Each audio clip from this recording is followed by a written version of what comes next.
नमस्कार आप सभी को। मैं अरुण चतुर्वेदी आपका स्वागत करता हूं आपके अपने YouTube channel Abhinandan classes math by Avni sir में। आज से हम शुरू करने वाले हैं एसएससी जीडी के लिए प्रैक्टिस बैच स्पेशल। यानी इसमें हमें सीखना है, जानना है कि अभी तक एसएससी जीडी ने हिंदी विषय से कितने क्वेश्चन पूछे हैं, हिंदी से कितने क्वेश्चन अभी तक आए हुए हैं और कैसे कैसे क्वेश्चन आपके एसएससी जीडी में पूछे गए हैं। इन सारे क्वेश्चन के बारे में हम इस प्रैक्टिस बेस में पढ़ने वाले हैं।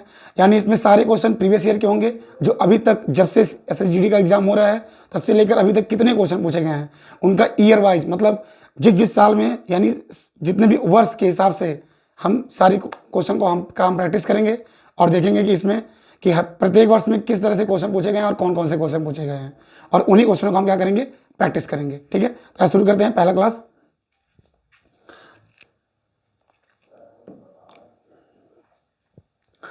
देखिए पहला क्वेश्चन क्या है, ध्यान से देखिएगा। 4 शब्दों के समूह दिए गए हैं, प्रत्येक समूह में एक शब्द की वर्तनी ठीक इस प्रकार से दी गई है। ठीक वर्तनी वाले शब्द का पता लगाएं और अपना उत्तर पत्रक में लिखें। ठीक है, सन देखिए कब पूछा गया है, 5 जून 2011।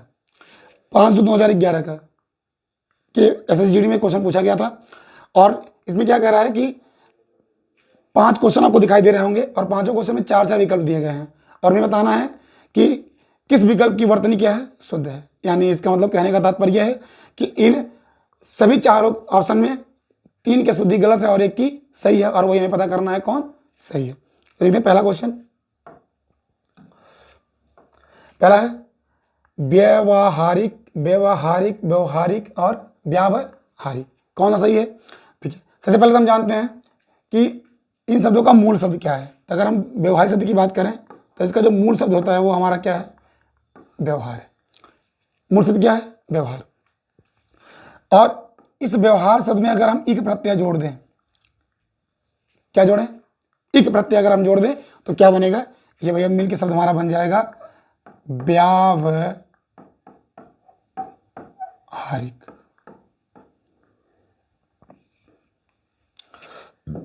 एक मिनट,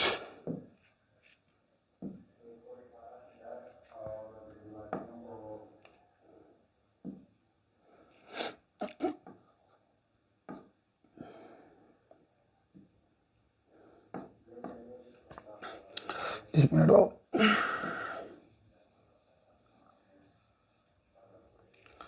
यानी अगर हम मिलाएंगे तो बनेगा व्यावहारिक।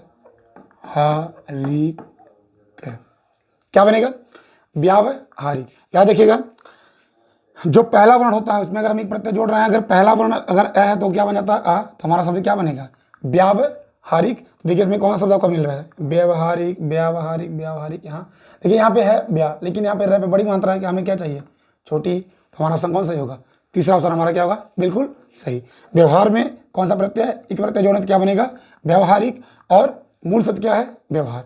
अच्छा एक बात और जान लीजिए, अगर हम व्यवहार शब्द की बात करें तो यह व्यवहार शब्द में अगर संध की बात करें तो संध विच्छेद का क्या होगा, वी प्लस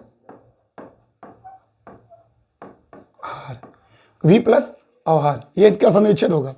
और आपसे पूछ भी सकता है कि बताइएगा इसमें कौन संधि कौन सी है, तो आपको अगर व्यवहार शब्द में संधि पूछे इसमें भैया आपका कौन संध है, ऋण संधि है। कौन संधि है व्यवहार शब्द में, ऋण संधि, वी प्लस अवहार। अच्छा अब पूछे उपसर्ग, कौन सा उपसर्ग है, तो उपसर्ग कौन सा है, वी उपसर्ग। देख रहा ना, एक क्वेश्चन से कितनी चीजें सीखी। व्यवहारिक हमारा शब्द सही हुआ, मूल शब्द क्या उसमें है, व्यवहार, और प्रत्यय कौन सा है, एक, और शब्द क्या बनेगा, व्यावहारिक। ये हमारा सही हो गया। व्यवहार शब्द का संधिच्छेद क्या होता है, वी प्लस अवहार। और व्यवहार शब्द में संधि कौन सी है, ऋण संधि। और व्यवहार शब्द में उपसर्ग कौन सा है, वी उपसर्ग।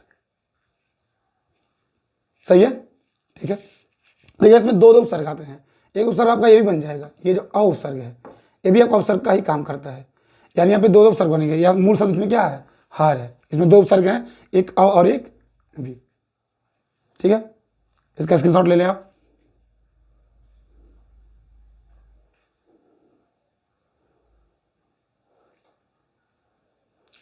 चलिए देखते हैं। तो आपने क्या सीखा कि पहला क्वेश्चन में पूछा गया था कि कौन सी वर्तनी शुद्ध है, तो शुद्ध वर्तनी भी आप देख ली है और शुद्ध वर्तनी से जुड़ी कुछ चीजें जान ली है कि इसका मूल शब्द क्या है, व्यवहार, प्रत्यय कौन सा लगा है, एक प्रत्यय है। इस व्यवहार शब्द में संधि कौन सी है? यण संधि। और इसमें उपसर्ग कौन कौन है? वी और अ, दो उपसर्ग भी है। क्लियर है? चलिए आगे देखते हैं।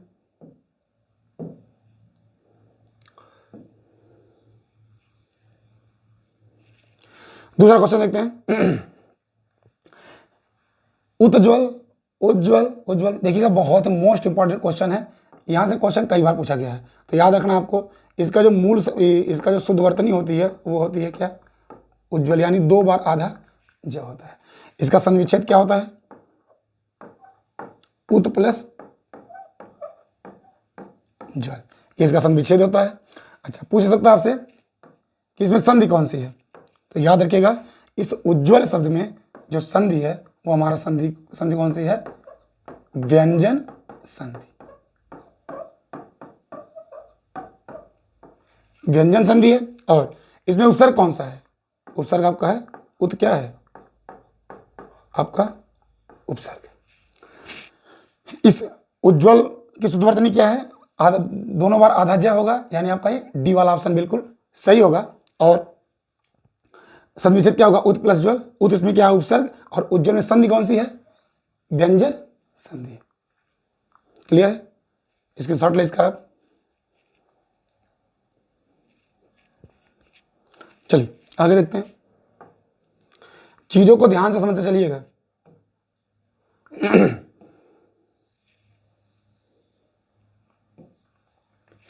अगला क्वेश्चन है,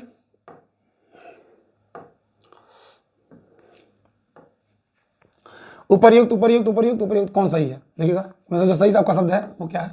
उपर्युक्त। तीसरा वाला शब्द क्या है? उपर्युक्त। ये आपका शुद्ध वर्तनी है इसकी। बाकी सबके सब क्या है? गलत। संविच्छेद करें इसका तो क्या बनेगा? ऊपरी प्लस उक्त। ऊपरी प्लस उक्त, यानी उक्त माने होता है कथन, कहा हुआ। ऊपर माने ऊपर, जो ऊपर कहा गया उसे क्या कहते हैं? उपर्युक्त। अगर हम इसमें बात करें संधि की बात करें, तो इसमें जो संधि हमारी बनेगी वो हमारी संधि कौन बनेगी? यण संधि। संधि कौन सी है? यण संधि है, यानी किसमें? उपर्युक्त शब्द में। देखिएगा आपको एक शब्द और दिखाई देगा कभी कभी। ये शब्द आपको ऐसे दिखाई दे सकता है। एक शब्द दिखाई देता है उपरोक्त। याद देखिएगा भैया ये टोटली गलत शब्द है। इस नाम का कोई शब्द होता ही नहीं है। उपरोक्त, उपरोक्त कोई शब्द नहीं होता है। शब्द क्या होता है? उपर्युक्त। ठीक है, ये शब्द नहीं होता है। अच्छा, इसका कारण क्या है? क्योंकि भैया अगर इसका संविच्छेद करें तो क्या बनेगा? ऊपर प्लस उक्त। बताइए क्या ऊपर ऐसे लिखा जाता है कि ऊपर ऐसे होता है? तो कहेंगे नहीं सर, ऊपर तो ऐसे होता है। इसलिए हमारा क्या है? ये बिल्कुल गलत है। ठीक है, इसके शॉर्ट ले इसका आप। चलिए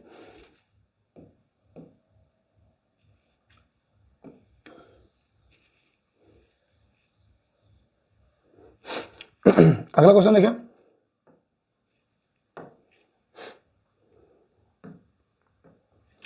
अगला क्वेश्चन चौथा है, विद्यालय। ये पता नहीं कैसे लिखा गया है, विद्यालय विद्यालय। ये देखिए विद्यालय, देखिएगा इसमें लगता है हमारे टाइपिंग मास्टर ने कुछ गड़बड़ कर दी है। देखिएगा इसमें एक ऑप्शन, ये जो चौथा ऑप्शन इसका है, ये इसका सही था। एक मिनट,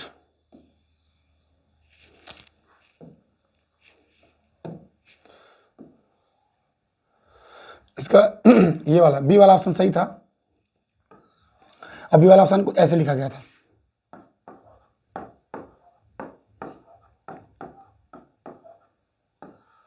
ये लिखा गया था और ये वाला ऑप्शन सही था। हमारे टाइपिंग मास्टर ने कुछ गड़बड़ी कर दी है, बाकी परेशान ना होइएगा। विद्यालय शब्द के शुद्ध अर्थ नहीं पूछा है, तो भी देखिए भाई विद्यालय ये भी सही है, विद्यालय ये भी सही है, और आपका विद्यालय ये भी सही है। ये वाली देखिए दोनों शब्दों में अगर इसकी बात करें चाहे इसकी बात करें, संधि कौन सी होगी? हमारी दीर्घ संधि होगी। कैसे? देखिए बनेगा क्या? संविच्छेद क्या बनेगा? विद्या प्लस आलय। विद्या प्लस आलय क्या हो जाएगा? विद्यालय। ठीक है, स्क्रीनशॉट लो इसका।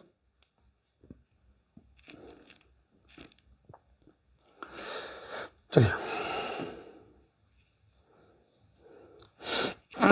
अगला क्वेश्चन।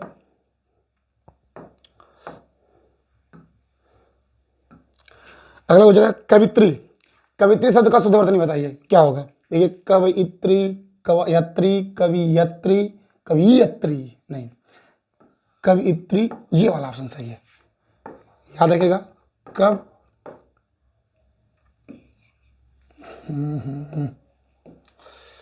थोड़ा डिस्टर्ब लग रहा है आज।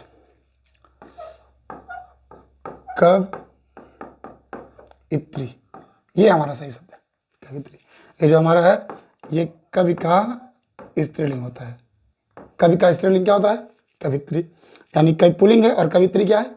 स्त्रीलिंग शब्द है। ठीक है, ध्यान से देखिएगा। ये इसका क्या होगा? हमारा पहला ऑप्शन बिल्कुल सही है, ये इसकी शुद्ध वर्तनी होगी। स्क्रीनशॉट लें फिर आगे बढ़ते हैं। चलिए अगला क्वेश्चन देखते हैं। देखिए गद्यांश, भाई देखिए तो नॉर्मल सी बातें हैं, अब तो यहाँ से क्वेश्चन आने ही आने हैं। गद्यांश दे देगा कोई, एक पूरा गद्यांश दे देगा और उसको आपको पढ़ना है और उससे जुड़ा 5 क्वेश्चन पूछ लेगा आपसे कि इसे पढ़िए और इनसे जुड़े 5 क्वेश्चन का आंसर दीजिए कि क्या इसके आंसर है। तो 5 पढ़िए इनको जरा। धर्म और विज्ञान में परंपरा से विरोध माना जाता रहा है। कहा जाता है कि उत्पत्ति भय से हुई है और तर्कहीन विश्वास पर आश्रित है। विज्ञान की उत्पत्ति सत्य के प्रति जिज्ञासा से हुई है और उसे हर बात में तर्क, बुद्धि और प्रमाण की अपेक्षा होती है। धर्म एक सर्वशक्तिमान, अनादि और अनंत ईश्वर की कल्पना करके मनुष्य को असहाय कर देता है। विज्ञान ईश्वर जैसी किसी बाह्य संस्था जो स्वीकार नहीं करता। धर्म मनुष्य को आध्यात्मिक बनाता है। विज्ञान का विकास विशुद्ध भौतिकवादी होने में है। परलोक में स्वर्ग का आकर्षण और नरक का भय उत्पन्न करके धर्म मनुष्य से नाना प्रकार के अंधविश्वास पूर्ण कृत्य करता है। विज्ञान न परलोक में विश्वास करता है, न नरक न स्वर्ग में। इतने सब विरोधी कथनों के बावजूद धर्म और विज्ञान का एक गहरा संबंध है। धर्म और विज्ञान एक ही सिक्के के 2 पहलू हैं। दोनों का लक्ष्य सत्य के रूप का उद्घाटन करना है। जब सर्वेक्षण किया जाए तो मानव जाति पर आज धर्म के बदले विज्ञान का प्रभुत्व फैला हुआ है। देखिएगा, इनको आपको बहुत अच्छे से, बहुत ही अच्छे तरीके से इनको आपको पढ़ना पड़ता है और इनको एकदम जब भी आप पढ़िए तो एकदम ध्यान से पढ़िए। ये नहीं कि बस देखते चले जाएं, क्योंकि आपके जितने 5 क्वेश्चन बचेंगे ना, बस सारे के सारे आंसर आपके इन्हीं में छिपे हुए हैं। तो इनको आपको बहुत सावधानी से पढ़ना पड़ेगा और आराम से। तो देखते हैं इनसे क्वेश्चन पूछा गया क्या। पहला क्वेश्चन, लेखक के अनुसार विज्ञान किस पर आश्रित है? लेखक के अनुसार देखिए, अभी आपने पढ़ा पीछे विरोध माना जाता है। कहा जाता है कि उत्पत्ति भय से हुई और वह तर्कहीन विश्वास पर आश्रित है। विज्ञान की उत्पत्ति सत्य के प्रति जिज्ञासा से हुई है। उसे हर बात में तर्क, बुद्धि और प्रमाण की अपेक्षा होती है। अपेक्षा यानी आवश्यकता, यानी तर्कहीन विश्वास बिल्कुल नहीं, भय ईश्वर के काम नहीं। किसने विश्वास करता है? वो प्रमाण। यानी लेखक अनुसार विज्ञान को क्या चाहिए? हमेशा प्रमाण की आवश्यकता होती है, यानी बिना प्रमाण के किसी चीज को मानता नहीं है। तो ऑप्शन क्या सही होगा? प्रमाण। अगला है, विज्ञान और धर्म दोनों का अंतिम लक्ष्य क्या है? देखिए फिर भी आते, देखिए कहा गया इतने विरोधी कथनों के बावजूद धर्म और विज्ञान का गहरा संबंध है। धर्म और विज्ञान एक ही सिक्के के 2 पहलू हैं। दोनों का लक्ष्य सत्य के रूप का उद्घाटन करना है। दोनों का लक्ष्य क्या है? सत्य के रूप का उद्घाटन, यानी जहां सत्य संबंधी बात आएगी वहीं पे होगा। विज्ञान और दोनों का अंतिम लक्ष्य क्या है? ईश्वर प्राप्ति, नो। आध्यात्मिक नहीं, भौतिकवादी बिल्कुल नहीं, सत्य की खोज। सत्य की खोज, यानी विज्ञान और धर्म दोनों का अंतिम लक्ष्य क्या है? सत्य की खोज। ठीक है, अगला देखिए, एक ही सिक्के के 2 पहलू का तात्पर्य क्या है? एक ही सिक्के के 2 पहलू मतलब ये क्या है? इसका अर्थ क्या होता है? देखिए क्या दिया ऑप्शन, दुगना लाभ, धन की वर्षा, एक ही विषय के पर 2 दृष्टिकोण। देखिएगा, विज्ञान भी अपनी जगह पे सही है, धर्म भी अपनी जगह पे सही है। ठीक है, लेकिन दोनों को एक सिक्के के 2 पहलू कहे गए हैं, क्योंकि दोनों का दृष्टिकोण क्या है? अलग। क्योंकि ये जो है विज्ञान जो हमारा है, ये हमें क्या करता है? भौतिकवादी बनाता है, यानी जो भौतिक संसाधन है उनसे हमको जोड़ के रखता है। और जो हमारा धर्म है वो क्या करता है? हमें अध्यात्म से जोड़ता है। इसलिए ये दोनों बातें तो अलग अलग करते हैं, लेकिन एक सिक्के के 2 पहलू कहे गए हैं। मतलब कह सकते हैं आप कि एक ही विषय के प्रति 2 दृष्टिकोण, एक विषय के प्रति 2 दृष्टिकोण रखना क्या कहलाएगा? एक ही सिक्के के 2 पहलू। ठीक है, देखिए पीछे भी आपके कहा गया है, धर्म और विज्ञान एक ही सिक्के के 2 पहलू हैं। इसका मतलब एक ही विषय हो लेकिन उनके प्रति 2 अलग अलग दृष्टिकोण रखना क्या कहलाता है? एक सिक्के के 2 पहलू कहलाता है। अगला क्वेश्चन, मनुष्य अंधविश्वास कैसे बनता है? मनुष्य में देखिएगा यहाँ पे में होना चाहिए। मनुष्य में अंधविश्वास कैसे बनता है? स्वयं को असहाय मानकर, बिल्कुल 100% सही है। मनुष्य जब अपने आप को स्वयं को असहाय मानेगा तो क्या होगा? अंधविश्वास में पड़ेगा। स्वर्ग के आकर्षण से, बिल्कुल उसे लगेगा कि नहीं, अगर ऐसा नहीं करेंगे तो हम स्वर्ग में नहीं जा सकते हैं, ऐसा ऐसा दुनिया भर की बातें सोचता है। नरक के भय से, बिल्कुल कि अगर हम कुछ गलत करेंगे या ऐसा कुछ करेंगे, अगर हम भगवान को नहीं मानेंगे, ऐसा नहीं करेंगे तो हम नरक में चले जाएंगे, ऐसी बातें दिमाग में रखता है। उपरोक्त तीनों, बिल्कुल तीनों की तीनों सही हैं। यानी ऑप्शन क्या सही होगा? उपरोक्त तीनों कारण। यानी मनुष्य में अंधविश्वास कैसे बनता है? स्वयं को असहाय मानकर, वो मान ले कि मेरी सहायता भगवान के अलावा कोई नहीं कर सकता है। ठीक। स्वर्ग के आकर्षण से, यानी स्वर्ग में जाने की इच्छा, और नरक के भय से, यानी नरक में जाने के डरने से। इन तीनों भय से मनुष्य क्या जाता है? मनुष्य के अंदर अंधविश्वास बन जाता है। अगला, विज्ञान किस पर विश्वास करता है? अभी आप देखिएगा, हम बात करें विश्वास की बात करें।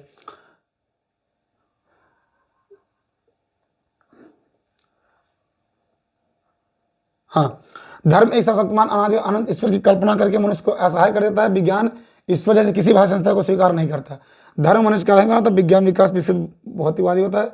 परलोक में स्वर्ग का आकर्षण और नरक का भय उत्पन्न करके धर्म मनुष्य से आत्मविश्वास पूर्ण कृत से कराता है। विज्ञान न परलोक में विश्वास करता है और न नरक न स्वर्ग में, न परलोक में न नरक न स्वर्ग। तो किस में करेगा? क्या वजह देखिए, न परलोक में करता है, न वह स्वर्ग में करता है, न नरक में। किस में करेगा? केवल सत्य पे। यानी जो हमारा विज्ञान है वह किस में विश्वास करता है? केवल सत्यता पे विश्वास करता है। न उसको परलोक से मतलब है, ना उसको स्वर्ग से मतलब है, ना उसको नरक से। परलोक, स्वर्ग, नरक, इससे कौन जुड़े हुए हैं? धर्म जुड़ा हुआ है। और इसीलिए धर्म में क्या करता है? आध्यात्मिक बनाता है और हमें अंधविश्वास में डालता है। क्लियर है? दोनों का आप स्क्रीनशॉट ले लीजिए, इसका भी और इसका भी। चलिए आगे देखते हैं। दिए गए वाक्य में रेखांकित शब्दों के पर्याय, देखिए पर्याय है।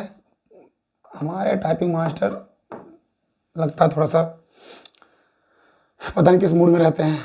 पर्याय यानी समानार्थक शब्द के लिए 4 विकल्प दिए गए हैं। उचित विकल्प चुनिए तथा उत्तर पत्रिका में तदनुसार काला कीजिए। ठीक है।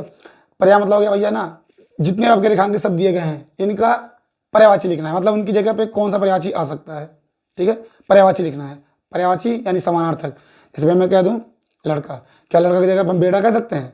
बिल्कुल कह सकते हैं, क्योंकि लड़का का अर्थ ही लड़का और बेटा का अर्थ भी क्या होता है? लड़का ही होता है। ठीक। किसान धरती का मातृवत सम्मान करता है। धरती, देखिए धरती के नीचे क्या लगा हुआ है हमारा। अब पूछ रहा है किसमें से हम क्या रख सकते हैं? भाई यहाँ पे दिया है तरड़ी, तरड़ी तो हो नहीं सकता। भार्या, भार्या पत्नी होता है। रजनी रात होता है। वसुधा, वसुधा माने क्या होता है? पृथ्वी हो सकता है। यानी हम यहाँ पे इस धरती के स्थान पे हम क्या रख सकते हैं? वसुधा शब्द रख सकते हैं, जो कि सटीक काम करेगा, क्योंकि हमें शब्द वही रखना है, उसी अर्थ का शब्द रखना है। क्योंकि धरती की पर्यायवाची क्या होती है?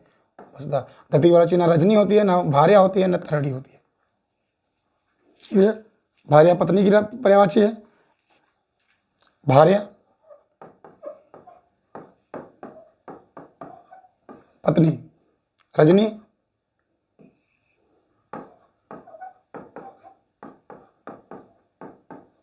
रात की पर्यायवाची। ठीक है। अगला, नदी जीवन भी देती है और विनाश भी कर सकती है। नदी जीवन भी। अब नदी नीचे क्या बना हुआ है आपका? देख रहे हैं आप, रेखांकित बना हुआ है। अब इसकी जगह पे क्या आ सकता है? अब नदी के पर्यायवाची ढूंढना है। सुरसरी, देखिए ये सुरसर शब्द दिया है, तो ये भैया देखिए सुरसरी आपका ये गंगा की पर्यायवाची है, ये नदी की पर्यायवाची नहीं है। देव नदी, ये भी देखिए आपका गंगा की पर्यायवाची है। सुरभि, सुरभि, सुरभि माने होता है गाय, ये गाय की पर्यायवाची है। क्या बचा? सरिता। यानी नदी जीवन भी देती है और विनाश भी कर सकती है, तो नदी की जगह हम क्या ले सकते हैं? सरिता, क्योंकि सरिता माने भी क्या होता है? नदी। तो ये नदी की पर्यायवाची है, तो हम इसे रख सकते हैं, बाकी और किसी को नहीं। क्लियर है? स्क्रीनशॉट ले, फिर आगे बढ़ते हैं।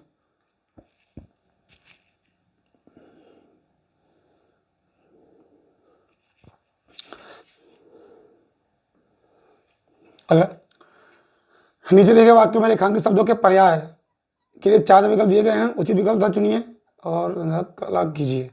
वही क्वेश्चन है जो पीछे था, मतलब पर्यायवाची लिखना है। गर्मी में वायु तेज गति से चलती है।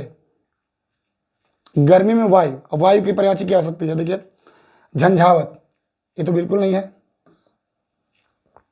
ये आंधी की पर्यायवाची होती है, आंधी, ये वायु पर्यायवाची तो है नहीं। चक्रवात, ये भी नहीं, यानी ये तीनों एक दूसरे के पर्यायवाची हैं।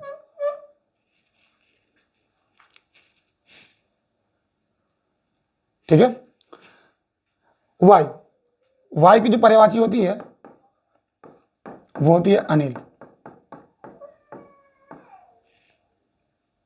क्या होती है? अनिल, अनिल पर्यायवाची होगी इसकी अनिल। देखिएगा अनिल के बाद यहाँ पे ये भी दे सकता है, समीर दे दे, समीर आ सकता है, हवा आ सकता है, वात आ सकता है, ये सब के सब हमारे क्या हो जाएंगे? ये वायु के पर्यायवाची होते हैं। देखिए एक शब्द और आता है अनिल की तरह ही, शब्द है अनल। ये इसमें लोग कंफ्यूज होते हैं, अनल और अनिल में अंतर है। अनिल वायु की पर्यायवाची है, लेकिन जो अनल शब्द है ये हमारा आग की पर्यायवाची है। थोड़ा ध्यान रखिएगा, ये लोग गलती कर सकते हैं। ठीक है। अगला क्वेश्चन, गंगा गंगोत्री से निकलती है। गंगा कहाँ से निकलती है? गंगोत्री से। अब गंगा के नीचे लगा है क्या? रेखांकित। अब गंगा जगह पे क्या रखा जाएगा? देखिए सरिता माने तो नदी होता है, तो नदी की पर्यायवाची हो गई। तरंगिणी, ये भी नदी की पर्यायवाची है। नदी है ही भागीरथी, इस भागीरथी माने क्या होता है? इसके माने होता है गंगा, यानी इसमें ऑप्शन कौन सही होगा? सी वाला ऑप्शन। गंगा पर्यायवाची क्या होती है? भागीरथी होती है। सरिता, तरंगिणी और नदी, ये तीनों किसकी पर्यायवाची हैं? आपकी पर्यायवाची किसकी है? नदी की पर्यायवाची है, तीनों की तीनों। ठीक है। अगला, है बिखेर देती वसुंधरा मोती सबके सोने पर। है बिखेर देती वसुंधरा, देखिए वसुंधरा के नीचे लगा हुआ है वसुंधरा। वसुंधरा माने होता है पृथ्वी। अब इसकी जगह क्या आ सकता है भैया? पृथ्वी आ सकता है। रात्रि तो आएगा नहीं, तो रात होता है। वर्षा, ये तो रात की पर्यायवाची हो गई। ये तो आपका बरसात की पर्यायवाची हो गई। चांदनी, ये रोशनी पर्यायवाची हो गई, यानी कह सकते हैं चांदनी की पर्यायवाची हो गई। ठीक है।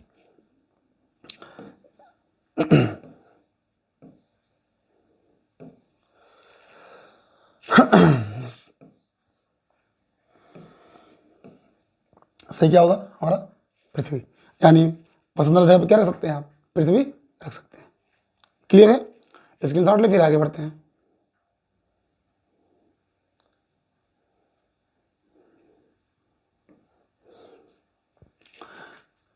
रेखा दिए गए प्रत्येक वाक्य में रिक्त स्थान की पूर्ति उसी वाक्य में रेखांकित शब्द के उपयोग विलोम द्वारा की गई है। इनके चार चार विकल्प प्रस्तावित हैं। देखिए वहां हमने पर्यायवाची को अलग अलग किया, यहाँ विलोम शब्द लिखना है।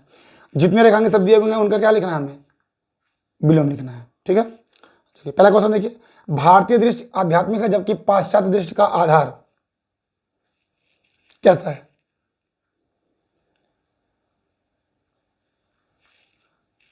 भारतीय आध्यात्मिक है जबकि पाश्चात्य दृष्टि का आधार क्या है? देखिए ये आध्यात्मिक शब्द लिखा है, इसका हमें विलोम वहां लिखना है खाली स्थान में।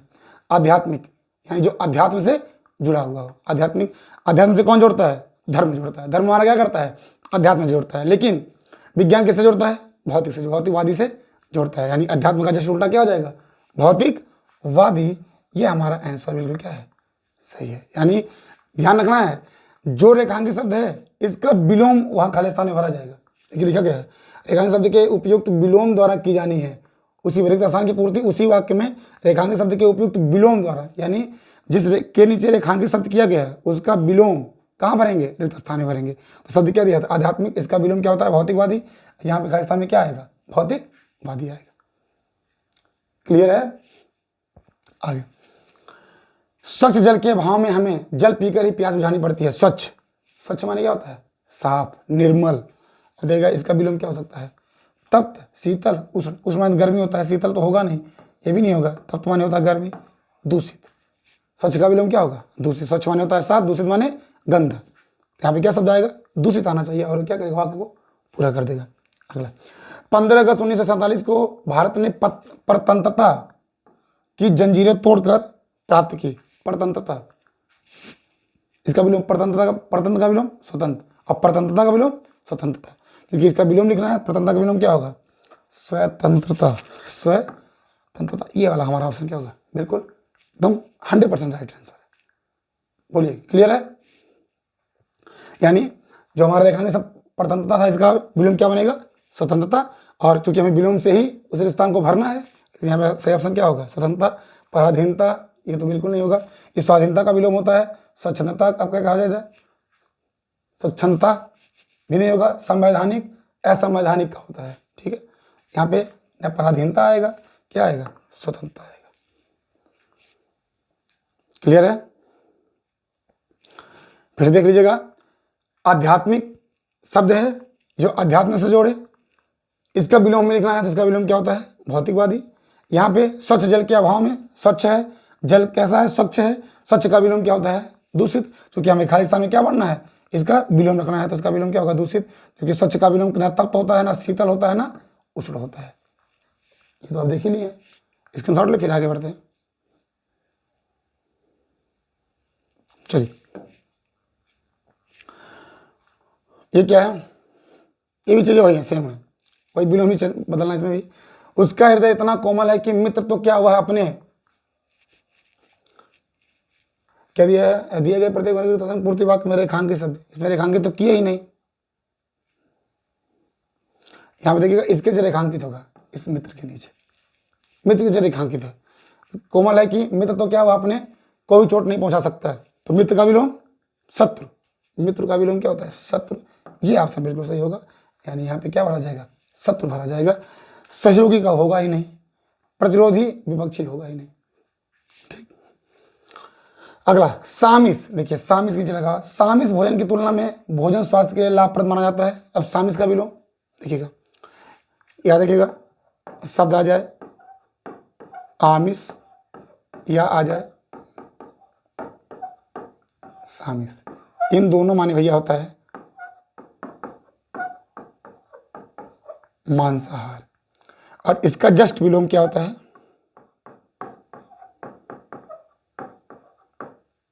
निरामिष। इसका अर्थ क्या होता है? शाकाहार। आमिष कहे या सामिष कहे, उसका अर्थ क्या होता है? मांसाहार। और निरामिष का अर्थ क्या होता है? शाकाहार। तो यहाँ क्या दिया है? सामिष। यानी मांसाहार का विलोम क्या होना चाहिए? शाकाहार। अब शाकाहार संतुलित माने तो होता ही नहीं है, स्वच्छ माने होगा ही नहीं, आमिष माने तो होगा ही नहीं, क्योंकि सामिष और आमिष बात एक ही है। क्या होगा? निरामिष होगा। यानी सामिष भोजन की तुलना में कौन सा भोजन हमारा लाभप्रद होगा? हमें निरामिष। यानी शाकाहारी भोजन हमारे लिए क्या है? लाभदायक है। किससे? मांसाहारी भोजन से। इसकी शॉर्ट ले इसका। अगला क्वेश्चन। अब देखिए, यहाँ पे कुछ लोकोक्तियां दी गई हैं, कुछ मुहावरे हैं, उनका अर्थ लिखना है आपको। ठीक है, बहुत ही इंपॉर्टेंट आपके के क्वेश्चन हो सकते हैं। और लगभग मान के चलिए हम आपको 50 सेट तो कम से कम कराएंगे, कम से कम 50 सेट। और 50 सेट का मतलब भैया अगर हो गया आपका, अगर 20 क्वेश्चन जोड़ा जाए तो कम से कम हो गए कितने क्वेश्चन आपके? 1000 क्वेश्चन। 1000 क्वेश्चन आपके होंगे। और 1000 का क्वेश्चन आप हिंदी का कर लें, प्रैक्टिस कर लें, तो एग्जाम में आप 80% हिंदी करके चले आएंगे। 100% विश्वास के साथ हम कह रहे हैं।